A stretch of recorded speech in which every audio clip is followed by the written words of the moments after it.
Good morning, Commissioner Gatto. How you doing today? Good, Paul. How are you doing? I'm hanging in there. You made the trip to Annapolis yesterday for the Ways and Means Committee hearing about the not the transportation, but the education bill, House Bill 660. How did that go in your mind? Oh, it went really well. We had a good attentive committee, several people we recognized and we built partnerships with and relationships in the last year and a half or so. And of course, Delegate Beitzel was there to represent us, and he's got a good way of communicating to those around him down there, and it worked out really well. And there's several the educators there, along with residents from Friendsville, and it was just a real positive. The Speaker of the House was there for a good portion of it, so it was a real positive, and I think we made some great strides there yesterday. That's good to hear. You were originally scheduled to go at 1 o'clock, and then the Speaker's bill was bumped up ahead of you, and you didn't get on before the committee until 3. Does that take any wind out of your sails as you're waiting there to present your testimony? Because I would imagine that there's a little adrenaline going before you go in there. Yeah, it's a humbling experience. You want to go there, you're focused on what you're doing, and then of course you get delayed a little bit. But at the same time, you reconfigure what you have, and maybe think of some things you didn't, and maybe get to talk to some people that maybe you didn't get to talk to on the way down, and combine your resources and get your point across a little better. So it has its positive and its negatives. In a couple minutes, we're going to hear the opening part of that testimony from the committee yesterday. The interesting thing to me was that they kind of mixed in the Marcellus Shale discussion in a little bit with the educational funding talk. Was that surprising to you? No, it wasn't. The chairman, Miss Hickson, was on the sponsor of a bill with Maggie McIntosh for severance tax of Marcellus Shale. So she heard our bill in committee. So we brought that up as far as it is an economic opportunity for our area, and depending on the outcome and results of that, potentially that could help offset these funding losses that were occurring from the state, both in education and other areas. And several of the committee members spoke up, and they had some questions and also some scenarios that they wanted to run by of where we were on Marcellus and just what it means to Garrett County. So it was a good way of getting a little plug in there and keeping people focused on the study that they're now doing. As we look at what you as a commissioner board has been facing, I can't remember a time, and I've been covering the county commissioners for about 30 years now, that the commissioner's plate has been this full with issues that are just jumping right out of the woodwork right and left. One of the issues that is up these days is the land use issue, and as a board you want to see that considered as an option for the county in the future. Some people call it countywide zoning. What do you call it, and what's your position on it? Well, I think we need to have those conversations.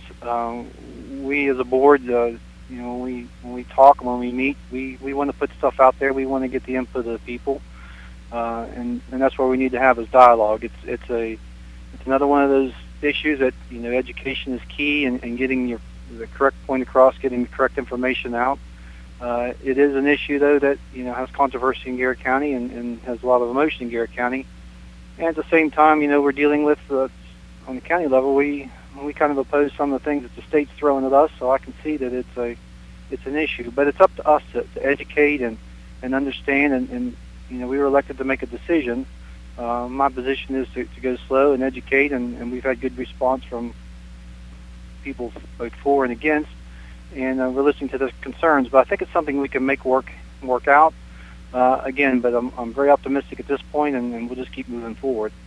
From the last time this was considered, the big change has been wind power in the county, and a future change would be the access to the Marcellus Shale and the drilling and everything that could potentially be affected by regulations such as this. Is that the way you see it?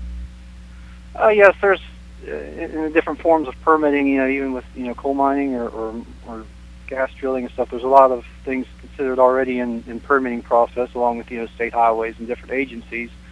And then of course wind power, we're lacking regulation in that as far as the decommissioning and the setbacks and protections that we need, as far as the citizens of the county. So Yeah, it's something that we just got to keep working, and I think at some point we're going to have to really sit down and have a serious discussion about it, as we are now, and make that decision. What kind of timetable are you looking at for implementation of potential regulations? If they would come through the pipeline, how soon would they take effect? Regulation coming down from other agencies like the state or anything. I was kind of thinking of perhaps the county ordinance being changed, okay. and when that might come down the pipe. I know the hearings would start, and you'd have a long process there, but would it be like July 1st of next year, or is that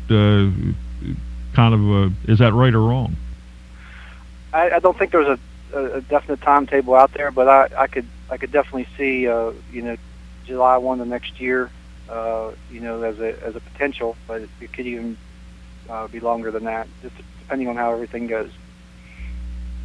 Your political career has been one of the most maybe surprising, maybe even to yourself, over the last couple of years. You went from a commissioner candidate to a defeated commissioner candidate to a substitute commissioner candidate to a successful candidate in the election, and a county commissioner for now a year and a half, or a little over a year. That seems to be a lot to get your head around. Am I reading that wrong? I don't think you're reading it wrong. It is a lot to just looking backwards. It's a lot to comprehend. Still kind of unbelievable in some ways. I mean, where I came from and where I am now, as far as the commissioner role, and something I struggled with originally.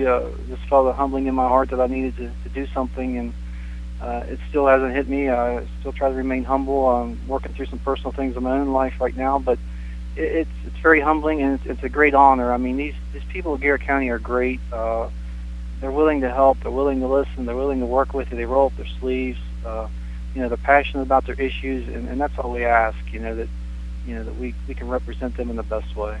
What's the toughest part of your job? Just understanding what all is going on. I mean, again, coming from my background, I did have my own personal life. I did my own thing. I kind of, I stuck to my own circle, but just understanding, I mean, the complexity and of what's going on, and what your decisions actually mean going forward. I mean, what we're shaping now is the future of Garrett County, and that's tough. I mean, but you got to get the facts. But the people are out there to help, and that's what we need to tap into more. You talked about the people of Garrett County and how they've been willing to help and everything. Do you think this part of the state is different than any other part of the state?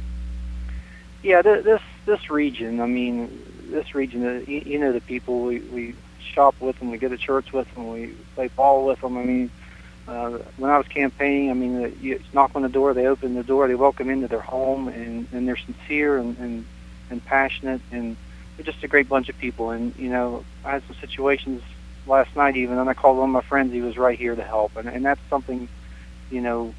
Passerbys driving down the road, they stop by and help you. It's a good sign of our region, and I'm very proud to represent that region. The one thing that has always surprised me is that even though somebody might have a different opinion than you in this area, it seems like they're willing to listen to you and hear you out, and that doesn't necessarily happen in any other part of the state, and certainly it doesn't happen as much as you'd like to see happen down in Annapolis.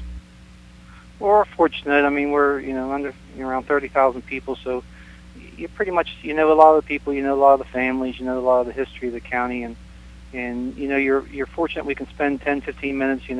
We're accessible, they're accessible. We run into each other at stores. I mean, they recognize you in other counties. You may not be recognized, but here you are, and people just want to express their opinions, and they want to listen too. So it's one of those things that it's their passion, and I just enjoy listening to them, and they teach you a lot, and they learn a lot. They show you a different perspective that maybe you weren't even thinking about.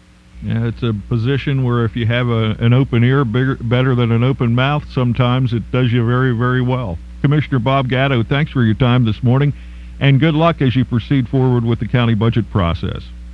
Okay, Paul, thank you very much.